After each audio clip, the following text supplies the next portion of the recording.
के लेक्चर में हम स्टार्ट कर रहे हैं सबको थिंक अबाउट इक्विलिब्रियम। वैसे तो इक्विलिब्रियम दो टाइप की होती है, ट्रांसलेटरी इक्विलिब्रियम और रोटेशनल इक्विलिब्रियम, बट फिलहाल ये लेक्चर सिर्फ और सिर्फ रेस्ट्रिक्टेड है ट्रांसलेटरी इक्विलिब्रियम पे। इक्विलिब्रियम का देखा जाए तो ऐसे बहुत रोल है, सिर्फ किताबों में नहीं, पर्सनल लाइफ में भी बहुत रोल है। इक्विलिब्रियम होता क्या है? इक्विलिब्रियम एक तरह से सिंपली देखा जाए तो आपके ऊपर बहुत सारे फोर्सेस एक्ट कर रहे होंगे, बहुत सारे फोर्सेस आपके ऊपर एक्ट कर रहे होंगे, बट उसके बावजूद भी आप या तो रेस्ट में बैठे होंगे, और या तो फिर एक यूनिफॉर्म डायरेक्शन में चल रहे होंगे, यूनिफॉर्म मोशन परफॉर्म कर रहे होंगे। मतलब बहुत सारे फोर्सेस आपके ऊपर एक्ट होने के बावजूद भी आप या तो चुपचाप बैठे हो रेस्ट में, ठीक है, या तो चल रहे हो तो एक स्ट्रेट लाइन पाथ पे या अपने एक फिक्स पाथ पे चल रहे हो, आप डाइवर्ट नहीं हो रहे हो। फॉर एग्जाम्पल, जैसे अभी बॉडी ले लूं मैं, इस पे मल्टीपल फोर्सेस है, यहाँ पे से फोर्स है, यहाँ पे फोर्स है, इस डायरेक्शन में फोर्स है, यहाँ से फोर्स है, बहुत सारे फोर्सेस एक्ट कर रहे हैं, like F1, F2, F3, F4, F5, multiple forces multiple direction में। इन सारे फोर्सेस के बावजूद भी अगर ये बॉडी एट रेस्ट में है या तो फिर it is moving with uniform velocity, तो ऐसे सिचुएशन में हम बोलते हैं body is in translatory equilibrium. देखो बच्चों, ट्रांसलेटरी इक्विलिब्रियम का आपकी वैसे तो पर्सनल लाइफ में हर किसी के लेना देना है इसका, बट स्टूडेंट लाइफ में इक्विलिब्रियम बहुत जरूरी होती है। स्टूडेंट लाइफ में इक्विलिब्रियम बहुत जरूरी होती है, बताता हूं कैसे। देखो, एक अच्छा स्टूडेंट वही है, अच्छा है, अच्छे से ज्यादा बेटर वर्ड होगा समझदार। एक समझदार स्टूडेंट वही है जो अपने गोल को पे फोकस्ड रहे, करेक्ट, अपने गोल पे फोकस्ड रहे। बहुत सारे फ्रेंड्स होंगे तुम्हारे, करेक्ट ना, बहुत सारे फ्रेंड्स होंगे, कुछ मूवीज देखने में परेशान होंगे, कुछ आउटिंग में परेशान होंगे, कहीं आपके कुछ रिलेटिव्स बुला रहे होंगे आपको, फैमिली में गेट टुगेदर है भाई वहां पे आ जाओ, करेक्ट, कुछ अपने गर्लफ्रेंड्स पे परेशान होंगे, कुछ अपनी लड़की अपने बॉयफ्रेंड्स पे परेशान होंगी। मतलब अट्रैक्शन बहुत सारे हैं, डिस्ट्रैक्शन बहुत सारे हैं, इसको चाहे अट्रैक्शन नाम दे दो चाहे डिस्ट्रैक्शन नाम दे दो, बट है ये सारे फोर्सेस। तो ये जो सारे फोर्सेस है ना, ये कहीं ना कहीं मिलके आपको अपनी तरफ इन्फ्लुएंस करने की कोशिश करते रहते हैं, सब इन्फ्लुएंस करने की कोशिश करते हैं, और ये सब पे होते हैं, ये किसी एक इंडिविजुअल की बात नहीं है, ये हर एक स्टूडेंट के ऊपर लागू होता है, ठीक है। So don't take it as personally, but ये हर एक स्टूडेंट पे एप्लीकेबल होता है। बट इन सारे डिस्ट्रैक्शन के बावजूद अगर आप अपने पाथ पे स्टिक हो कि नहीं, मुझे जो करना है मैं यही कर रहा हूँ, करेक्ट, मेरा सबसे पहला काम है स्टडी, पहले स्टडी, बाकी सारे डिस्ट्रैक्शंस बाद में, तो आप बोला जा सकता है कि आप इक्विलिब्रियम में हो, तब आप किसमें हो? इक्विलिब्रियम में हो। ऐसा ही कुछ चीज हम आज पढ़ने वाले हैं, बट फिर सिंपली ऑब्जेक्ट्स के लिए, बट कहीं ना कहीं इसका रोल आपके पर्सनल लाइफ में भी है। अगर आप इक्विलिब्रियम गेन कर सकते हो, अगर आप इक्विलिब्रियम में रह सकते हो, तो डेफिनेटली आप अपनी अचीवमेंट तक पहुंचोगे। हाँ, लेकिन अगर आपके अंदर इक्विलिब्रियम नहीं है, तो क्या होगा? जाना था कहीं और, पहुंच जाओगे कहीं और बाद में पछताने के सिवा कुछ बचेगा नहीं। सो समय रहते सुधर जाओ, सारे डिस्ट्रैक्शंस को त्याग दो, आपके ऊपर कोई कितना भी फोर्स अप्लाई करे लेकिन आप उसका इफेक्ट अपने ऊपर मत होने दो। इक्विलिब्रियम में रहो, कब तक? जब तक कि आप अपनी लाइफ का गोल अचीव नहीं कर लेते। Get the point? तो आते हैं अभी पहले अपने मेन टॉपिक पे। What do you mean by translatory equilibrium? जैसे मैंने बताया कि if one body is acted upon bye multiple forces, multiple forces, then also it remains at rest or moves with uniform velocity. So that time we say body is in translatory equilibrium. लिख देता हूं मैं, देखो,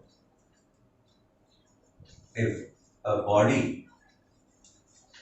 experiences multiple forces,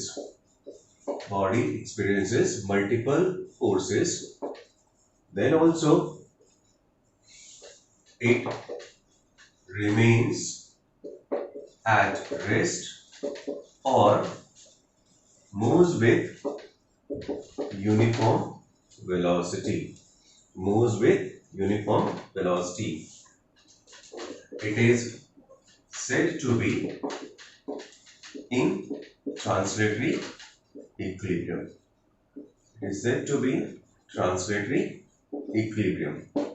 इसका एक alternative statement भी है, alternative statement क्या है? देखो, आपके ऊपर बहुत सारे फोर्सेस एक्ट कर रहे हैं, बहुत सारे फोर्सेस एक्ट कर रहे हैं, बट फिर भी आप रेस्ट में हो, फिर भी आप रेस्ट में हो। ये कब हो सकता है? जब सारे फोर्सेस का जो नेट इफेक्ट होगा वो जीरो होगा। सारे फोर्सेस का नेट इफेक्ट जीरो, मतलब आपके सराउंडिंग में जितने भी डिस्ट्रैक्शन थे, सारे डिस्ट्रैक्शन आपके ऊपर पूरी कोशिश करते हैं कि आपको अपने पाथ से हटा दे, आपको अपने लोल से हटा दे, लेकिन फिर भी वो आपका कुछ नहीं उखाड़ पाते, कुछ भी नहीं उखाड़ पाते। इसका मतलब उनका जो नेट इफेक्ट आपके ऊपर है क्या, कितना है? जीरो। क्या है? जीरो। तो दैट मींस इसका स्पेस में हम एक अल्टरनेटिव स्टेटमेंट भी बनाते हैं। If net for a body said to be in equilibrium, a body is said to be in equilibrium if net force acting on it is zero, acting on it is zero. For example, मान लो कि ये छोटा सा small body, इसके ऊपर multiple forces F1 F2 different magnitude different direction F3 F4 up to Fn multiple forces है। अब अगर मैं इन सारे फोर्सेस को ऐड करूं तो वेक्टर फॉर्म में ऑब्वियसली ऐड करना पड़ेगा। एफ नेट हमारा क्या होगा? एफ नेट होगा F1 plus F2 plus F3 up to n times Fn। ये आंसर कितना होना चाहिए आपका? This should be zero. अगर vector sum of all the forces acting on a body is zero तो will say body is in equilibrium, क्योंकि फिर इसका रिजल्टेंट फोर्स जीरो है, तो बॉडी जिस डायरेक्शन में जा रहा था उसी डायरेक्शन में चलता रहेगा कांस्टेंट स्पीड के साथ। अगर रेस्ट में था तो वो रेस्ट में ही रहेगा, रेस्ट में था तो रेस्ट में ही रहेगा। That is what the law of translatory equilibrium. इसमें भी देखो, इसमें भी अगर हम थ्री डायमेंशंस की बात करें, थ्री डायमेंशंस की बात करें तो कुछ फोर्सेस अगर सपोज एक्स एक्सिस के साथ है, कुछ वाई एक्सिस के साथ है, कुछ जेड एक्सिस के साथ है, तो उसका एक अल्टरनेटिव स्टेटमेंट भी है, इसको हम ऐसे भी लिख सकते हैं algebraic sum of all the forces along X axis should be zero, algebraic sum of all the forces along the Y axis should be zero, algebraic sum of all the forces along Z axis should be zero. Body अगर equilibrium में है तो along the Z X axis, along the Y axis, along the Z axis, किसी भी coordinate system को भी अगर आप कंसीडर करोगे ना तो along the X Y and Z axis का जो नेट फोर्स होगा, जो नेट फोर्स होगा वो जीरो होगा। ठीक है। अब अगर मैं बात करूं तो सिलेबस की, तो सिलेबस जैसे कि भाई 11 12 तक देखा जाए तो ज्यादातर कभी एक फोर्स हो सकता है बॉडी पे, दो फोर्स हो सकता है बॉडी पे, तीन फोर्स हो सकते हैं। तो कुछ टिपिकल कंडीशंस देख लेते हैं कि बॉडी अगर इक्विलिब्रियम में है with selected number of forces तो वो फोर्सेस की कंडीशंस क्या होनी चाहिए। इसको आप वीडियो पॉज करके कॉपी कर लेना।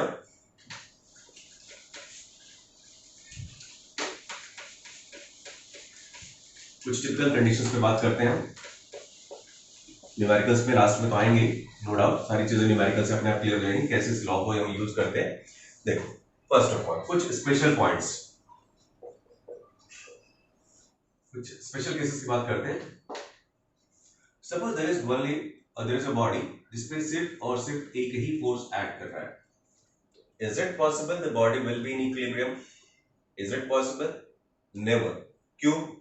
क्योंकि इस फोर्स को बैलेंस करने वाला कोई फोर्स नहीं है, इस फोर्स को बैलेंस करने वाला फोर्स नहीं है। इसको बैलेंस करवाना है तो आपको equal and opposite force apply करना पड़ेगा, तब जाके ये दोनों एक दूसरे को न्यूट्रलाइज कर पाएंगे। तो समरी ऑफ द डिस्कशन क्या है? समरी ऑफ द डिस्कशन ये है कि body acted upon bye a single force can not be in equilibrium. Okay, body acted upon bye a single force, body acted upon by a single force cannot be in equilibrium, cannot be in equilibrium। ठीक है, तो अगर सिर्फ एक ही force act कर रहा है body पे लाइक दिस वे तो ये इक्विलिब्रियम पॉसिबल नहीं है। चलो, एक पे नहीं पॉसिबल है तो दो पे पॉसिबल है क्या? इसको देख लेते हैं। मान लो ये बॉडी है, एक फोर्स इसके ऊपर यहां से एक्ट कर रहा है, दूसरा फोर्स यहाँ पे एक्ट कर रहा है। This is F1, this is F2। मान लो ये दोनों ही F1 F1 है, सेम मैग्नीट्यूड के दोनों, सेम मैग्नीट्यूड के दोनों, बट डायरेक्शन अपोजिट है, सॉरी डायरेक्शन डिफरेंट है। तो पॉसिबल है यहाँ पे इक्विलिब्रियम? यहाँ पे भी इक्विलिब्रियम पॉसिबल नहीं है, क्योंकि जो दोनों का रिजल्टेंट होगा वो कहीं ना कहीं इस तरह बॉडी को घुमा के लेके जाएगा। तो यहाँ पे भी वो इक्विलिब्रियम पॉसिबल नहीं है। इक्विलिब्रियम कब होगी? इक्विलिब्रियम कब होगी? जब दोनों forces equal in magnitude but opposite in direction हो, कुछ इस तरह से F1 F1। दो फोर्सेस की अगर बात हो रही है तो बॉडी को इक्विलिब्रियम में कंडीशन क्या होनी चाहिए, two forces should be equal in magnitude but opposite in direction. So तब जाके वो बॉडी रेस्ट में होता है। तो फिर सेकंड कंडीशन दो फोर्सेस वाली है, if two forces are equal in magnitude but opposite in direction, body remains in equilibrium, correct. ये है दो की कंडीशन। मतलब अगर डायग्राम से दिखाना हो तो अगर इस साइड से F एक्ट कर रहा है तो उस साइड से भी उतना ही फोर्स एक्ट होना चाहिए, simple as that.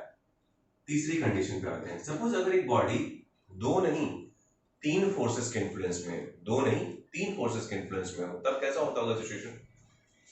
For example ये मेरा बॉडी, ठीक है, इस बॉडी पे मैंने एक फोर्स अप्लाई किया हुआ है यहाँ पे, ठीक है, दूसरा कुछ अप्लाई हुआ है यहाँ पे, और तीसरा कुछ अप्लाई हुआ है इस तरह से।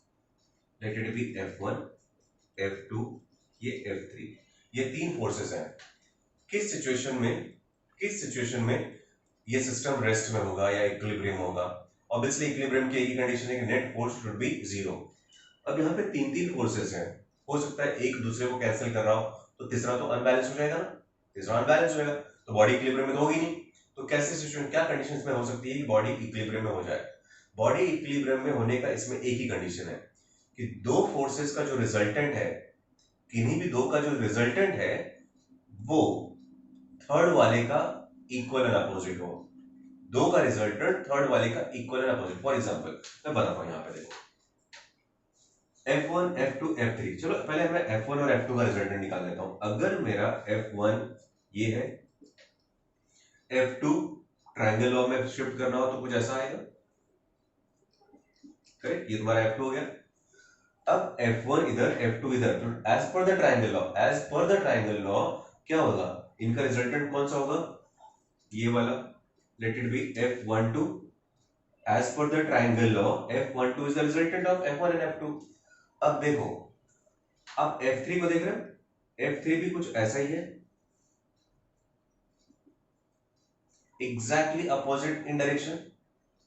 if now situation is if F12 equals to F3 हो जाए तो definitely the system will be in equilibrium,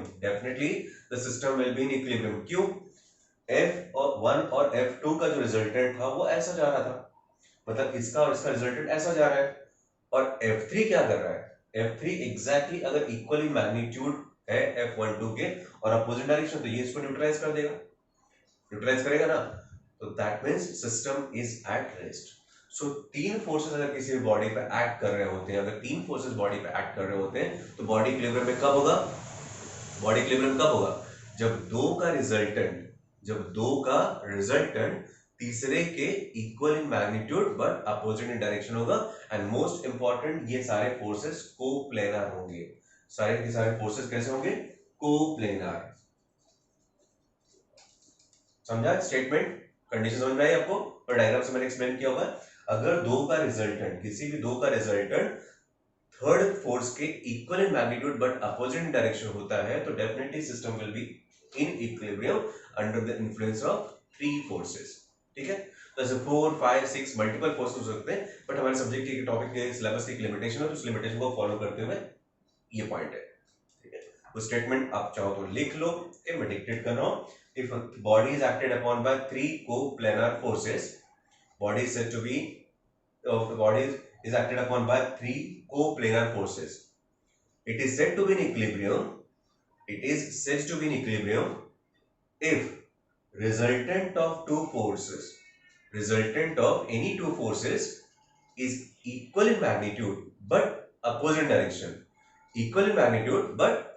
direction of the third one।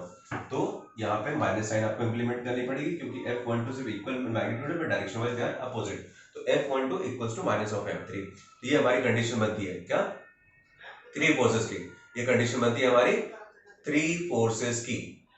Getting the point, 3 forces की।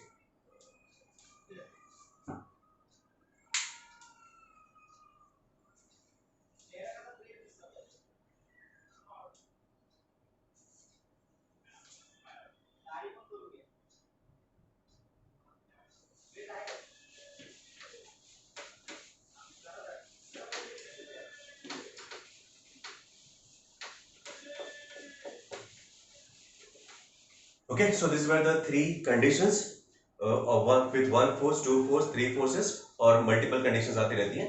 अब बात करते हैं इन लॉ ऑफ इक्विलिब्रियम के न्यूमेरिकल्स को सॉल्व करने के लिए कभी कभी हमको कुछ स्पेशल रूल्स और रेगुलेशन की जरूरत पड़ती है, और जिसमें से एक है लैमिस थ्योरम। क्या है वो? लैमिस थ्योरम, जिसको हम साइन रूल भी बोलते हैं, साइन रूल और लैमिस थ्योरम। देखो ये क्या चीज होती है, जैसे अभी मैंने एक एग्जांपल दिया था आपको, body is acted upon bye multiple forces, को हम F1 ले लेते हैं, इसको F2 ले लेते हैं, ठीक है। एक फोर्स इधर से एक्ट कर रहा है, F3 ले लो, F1 F2 F3, multiple forces act कर रहे हैं इस बॉडी पे। फिर भी अगर सिस्टम एट रेस्ट में है, सिस्टम कैसा है? एट रेस्ट में है, तो इसका एक अल्टरनेटिव डायग्राम मैं ऐसे बना सकता हूँ।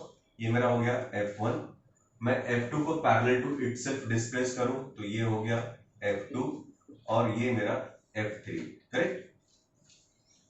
अब F1 के सब अपोजिट साइड में सपोज बन रहा है एंगल अल्फा, F2 के अपोजिट में बन रहा है बीटा, और F3 के अपोजिट में बन रहा है गैमा। अगर इन तीन फोर्सेस के इन्फ्लुएंस में, अगर इन तीन फोर्सेस के इन्फ्लुएंस में बॉडी एट रेस्ट है, बॉडी एट रेस्ट है मतलब इक्विलिब्रियम में है, और तो ये सिचुएशन बन रही है, तो ऐसे सिचुएशन में हम एक कंडीशन अप्लाई कर सकते हैं जिसको हम साइन रूल बोलते हैं, और वो है F1 by sine of alpha equals to F2 by sine of beta equals to F3 by sine of gamma. इन सारे रूल्स की जरूरत पड़ती है कभी कभी हमको न्यूमेरिकल सॉल्व करने में। सो ये है हमारा साइन रूल। लैमिस थ्योरम के लिए सपोज हम इस तरह से कंसीडर कर सकते हैं कि सपोज अगर ये पॉइंट है या ऑब्जेक्ट है जिसपे मल्टीपल फोर्सेस एक्ट कर रहे हो, F1 F2 F3, इस तरह से F1 F2 F3, now definitely इनके बीच में कुछ ना कुछ एंगल बन रहा है, देख रहे हो आप। F1 के अपोजिट साइड में सपोज बना एंगल अल्फा, F2 के अपोजिट साइड में बना बीटा, और F3 के अपोजिट साइड में बना गैमा। अगर इन तीनों फोर्सेस के इन्फ्लुएंस में, अगर इन तीनों फोर्सेस के इन्फ्लुएंस में भी बॉडी एट रेस्ट है, मतलब इक्विलिब्रियम में है, तो हम इसको कंडीशन में ऐसे अप्लाई कर सकते हैं अकॉर्डिंग टू जिसको हम लैमिस थ्योरम बोलते हैं, that is F1 by sine of alpha, F1 by sine of alpha equals to F2 by sine of beta equals to F3 by sine of gamma. ठीक है, यही है बच्चों लैमिस थ्योरम। साइन रूल और Lami's theorem दोनों एक ही चीजें हैं। सो अगर कंडीशन ऐसी है तो आप इस तरह से इंप्लीमेंट कर सकते हो, कंडीशन ऐसी है तो इस तरह से इंप्लीमेंट कर सकते हो, सिंपल। अगर आप लॉ ऑफ इक्विलिब्रियम सॉल्व कर रहे हो तो जनरली कहीं ना कहीं इनकी जरूरत आपको पड़ेगी। ठीक है, सो थ्योरी क्लियर है, पॉइंट्स बता दिए मैंने। बॉडी रेस्ट में कब होता है? जब बॉडी रेस्ट में होता है या फिर यूनिफॉर्म मोशन परफॉर्म कर रहा होता है तो बॉडी इक्विलिब्रियम में होता है under the influence of multiple forces. Alternative statement क्या है? If net force acting on a body, if net force acting on a body is zero, then also body is said to be in equilibrium. एक force के influence में body कभी rest में हो ही नहीं सकता, मतलब इक्विलिब्रियम हो ही नहीं सकता। दो फोर्सेस हैं तो इक्विलिब्रियम के लिए क्या चाहिए? Equal in magnitude but opposite direction. और तीन फोर्सेस है तो क्या कंडीशन होनी चाहिए? तीन फोर्सेस में कंडीशन ये होनी चाहिए कि दो का रिजल्टेंट तीसरे फोर्स के इक्वल इन मैग्नीट्यूड हो बट अपोजिट डायरेक्शन हो। और चौथा पॉइंट जो सबसे इंपॉर्टेंट है numerical point of view, Lami's theorem और साइन रूल जो आपकी आंखों के सामने है। अब एक दो इलस्ट्रेशन से एग्जांपल्स कर लेते हैं ताकि आपको समझ में आ जाए कि इनको कैसे हम यूटिलाइज करते हैं। चलो आ जाओ फटाफट, बिना टाइम पास किए न्यूमेरिकल्स पे आते हैं। न्यूमेरिकल्स से हमको करना है, इसी के लिए तो आप वीडियो देख रहे हो, करेक्ट? क्योंकि आपको न्यूमेरिकल सॉल्व करना सीखना है, ना कि थ्योरी। बट प्रॉब्लम ये है कि न्यूमेरिकल तभी सॉल्व होगा जब आपको थ्योरी अच्छी तरह से आती होगी। तो चलो कुछ एग्जांपल्स देखते हैं। Here is one example given. Condition कुछ ऐसा है, सपोज एक इंक्लाइन प्लेन है। क्या है? एक इंक्लाइन प्लेन है और उस इंक्लाइन का इंक्लिनेशन है 60 डिग्री का। कुछ फोर्सेस एक्ट कर रहे हैं, छोटा सा एक ब्लॉक रखा हुआ है यहाँ पे, इस ब्लॉक के ऊपर मल्टीपल फोर्सेस हैं। मल्टीपल फोर्सेस कुछ ऐसे हैं, एक F1 इस तरफ एक्ट कर रहा है, F2 अलोंग द इंक्लिनेशन ऊपर की तरफ एक्ट कर रहा है, 10 न्यूटन का एक फोर्स है जो परपेंडिकुलर टू द सरफेस है, और एक 10 न्यूटन का फोर्स वर्टिकली डाउनवर्ड है। ठीक है, ये सिस्टम है और पूरा का पूरा system at rest means equilibrium में है। That's your condition.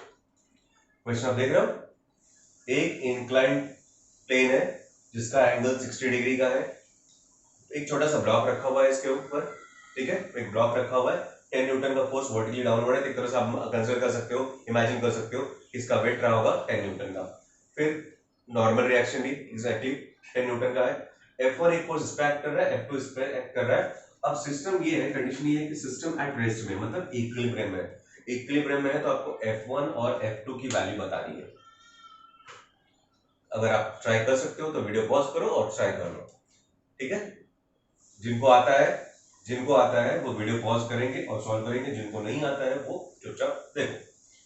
F1 F2 find out करना है, ठीक है ना, F1 F2 फाइंड आउट करना है। तो चलो सबसे पहला काम जो आपको करना पड़ेगा वो है रिजॉल्व करने का, क्योंकि सारे बैलेंस फोर्सेस जीरो होने चाहिए along x axis along y axis, net force हमको जीरो करना है। तो क्या लॉजिक बनता है यहाँ पे, सबसे पहले तो मैं क्या करूंगा, F2 को रिजॉल्व कर देता हूँ। F2 को दो पार्ट में रिजॉल्व कर सकते हैं, दो कंपोनेंट्स में, एक हॉरिजॉन्टल और एक वर्टिकल। अगर ये 60 है तो कॉमन सेंस से ये भी 60 आएगा, टू पैरेलल लाइंस, ये 60 डिग्री बनेगा, तो ये हमारा बन गया F2 cos 60 डिग्री और ये बना आपका F2 sin of 60 degree, correct, 10 Newton. अब देखो ये अगर 60 है तो ज्योमेट्रिकली ये वाला एंगल भी 60 ही आएगा। कौन सा, ये वाला, भले देखने में नहीं लग रहा है बट आएगा, ठीक है, क्योंकि यहाँ पे मैंने एंगल थोड़ा चेंज कर दिया, ये 60 आएगा। अब इस with respect to this 10 newton को अगर मैं दो पार्ट में स्प्लिट करूं तो यहाँ पे आएगा 10 sin ऑफ 60 और ये ऊपर की तरफ जाएगा वर्टिकल वाला 10 cos 60, करेक्ट। ये हो गया, हमने F1 को रिजॉल्व, सॉरी F1 तो हॉरिजॉन्टल प्लेन में ही है, F2 को रिजॉल्व किया, इस 10 न्यूटन को रिजॉल्व किया जो इंक्लाइंड प्लेन में थे, क्योंकि अब हमको पता है पूरा सिस्टम एट रेस्ट में है। तो देखो along x axis algebraic sum of all the forces should be zero ना, होना चाहिए ना, इक्विलिब्रियम कंडीशन ये है। x एक्सिस पे आप देख सकते हो कितने फोर्सेस हैं, F2 cos 60, F1 और 10 sin 60, करेक्ट, तीन फोर्सेस हैं, दो इस तरफ, सॉरी एक इस तरफ है, दो इस तरफ है। क्या करोगे, अगर नेट फोर्स जीरो तभी होगा जब लेफ्ट हैंड साइड का force equal to right hand side force होगा, total left hand side force will be equal to total right hand side force. तो समेशन ऑफ fx क्या होना चाहिए, इस तरह से आएगा, F2 cos 60 degree equals to F1 plus 10 sin 60 degree, ठीक है। F2 cos 60 कितना होता है, cos 60 sin 30 के बराबर, that is half, equals to F1 as it रहेगा, 10 sin ऑफ 60 कितना होगा, √30 √3/2, correct.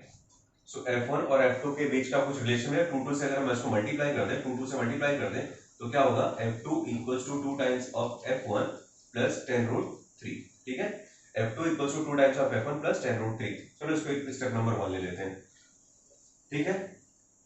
Along the y axis देखते हैं, along y axis, along y axis भी तो कंडीशन वही होगी, along y axis also summation of net force should be zero. Summation of net force zero कब होगा, जब net vertical downward force will be equal to net vertical upward force. तो net vertical downward कितना है हमारे पास, 10 Newton, और upward में दो फोर्सेस हैं, कौन कौन से, F2 sin of 60 degree plus 10 cos of 60 degree, हो गया। अब देखो यहां से आपको सब कुछ मिल रहा है, F2 तो क्लियरली मिलने वाला है, 10 equals to F2 sin 60 √3/2, correct है, या √3/2 प्लस 10 cos 60 हाफ, ठीक है। इसको इधर लेके आओ तो ये 10 कितना हो गया, ये 5 इधर आएगा, equals to F2 into √3/2, 10 minus 5 is 5 equals to F2 into √3/2। यहां से आपको F2 मिल जाएगा, 5 2 जा 10 और ये नीचे आ जाएगा 10/√3। This is value of F2, this value of F2। Once we got the value of F2, आप इसको यहाँ पे सब्स्टिट्यूट कर दो, F1 मिल जाएगा, ठीक है ना। इसको स्टेप नंबर 1 ले लेते हैं, F2 का सब्स्टिट्यूशन अगर यहाँ पे किया तो क्या मिलेगा, 10/√3 root three equals to 2 times of f1 plus 10 root three. चलो सब इधर लेके आओ, तो 2 times of f1 equals to 10 root three minus 10 root three. Correct, root three LCM ले रहे हो तो 10 माइनस ये इधर मल्टीप्लाई होगा तो 3 बन जाएगा, that is 30 divided by root three. So 2 times of f1 equals to minus 20 by root three. 2 से कैंसिलेशन होगा इसका, तो f1 इक्वल्स टू क्या आएगा, minus of 10 by root three. कितना, minus of 10 by root three. आपके सामने आंसर है, सिंपल, सिंपल एज दैट। तो ये था एक example based on law of equilibrium. F1 की वैल्यू और F2 की वैल्यू आपके सामने। एक और एग्जांपल बहुत इजी है, अगर आपको सारे सिर्फ summation of net force along x axis, summation of net force along y axis सब कुछ सॉल्व करने आता है तो आप बहुत इजीली इसको सिंपलीफाई कर सकते हो। एक दूसरा क्वेश्चन, एक ऐसा क्वेश्चन देता हूं जहां पे आप लैमिस थ्योरम का भी यूज कर लोगे। एक और एग्जांपल, ठीक है। नेक्स्ट एग्जांपल कुछ हमारा ऐसा है, देखो सपोज करो एक हॉरिजॉन्टल सरफेस, एक हॉरिजॉन्टल सरफेस है, one block is hung with the help of two strings which are connected at point O and एक दोनों के एंगल्स दिए हुए हैं, this angle is 30 degree, this angle is 60 degree and the weight is given T3, ठीक है। इसका net wait दिया है 50 न्यूटन, ठीक है, 50 Newton. This is tension in the spring is T1, यहाँ पे T2, यहाँ पे T3, ठीक है। सिस्टम एट रेस्ट में, दैट्स द क्वेश्चन। देखो एक horizontal ball, two strings connected over here और इस कॉमन पॉइंट से एक 50 न्यूटन का वेट यहाँ पे सस्पेंडेड है। आपको फाइंड आउट करनी है T1, T2, T3 की वैल्यू। सिस्टम अगर रेस्ट में है तो नो डाउट यहाँ पे टेंशन होगा T3, यहाँ पे भी टेंशन है, T1 यहाँ पे भी टेंशन है। जैसा हमको पता है ये पॉइंट है पॉइंट ऑफ इक्विलिब्रियम। सिस्टम अगर इक्विलिब्रियम है और इस पॉइंट पे आप देखोगे तो तीन फोर्सेस हैं T1, T2, T3। System equilibrium है, इक्विलिब्रियम है तो ये स्ट्रक्चर देख के आपको लग रहा है कुछ लैमिस थ्योरम जैसा मैंने कुछ एक्सप्लेन किया था, लैमिस थ्योरम याद है ना।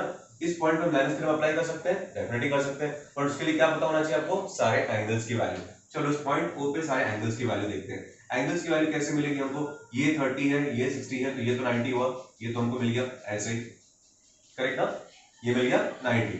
चलो वो तो मिल जाएगा, ठीक है। अब इसको मैं सीधा वर्टिकली डिवाइड कर देता हूं, ये 60, ये 90, तो ये 30 हुआ। अगर ये 30 है तो टोटल कितना होता है, टोटल कितना होता है 180। 180 में से 30 को गायब करना है अपने को, 180 में से 30 को गायब करना है, तो कितना बचेगा 120, करेक्ट। उसी तरह से अब ये अगर 30 था तो ये वाला 60 होगा, तो ये वाला कितना बचेगा 180 में से 60, और सॉरी वेट वेट वेट, ये बचेगा आपका 150, ये बचेगा 150, और यहाँ पे 180 में से आप 60 गायब कर रहे हो तो ये बचेगा 120 डिग्री। ये 90 डिग्री, ये 150 और ये 120 हो गया ना।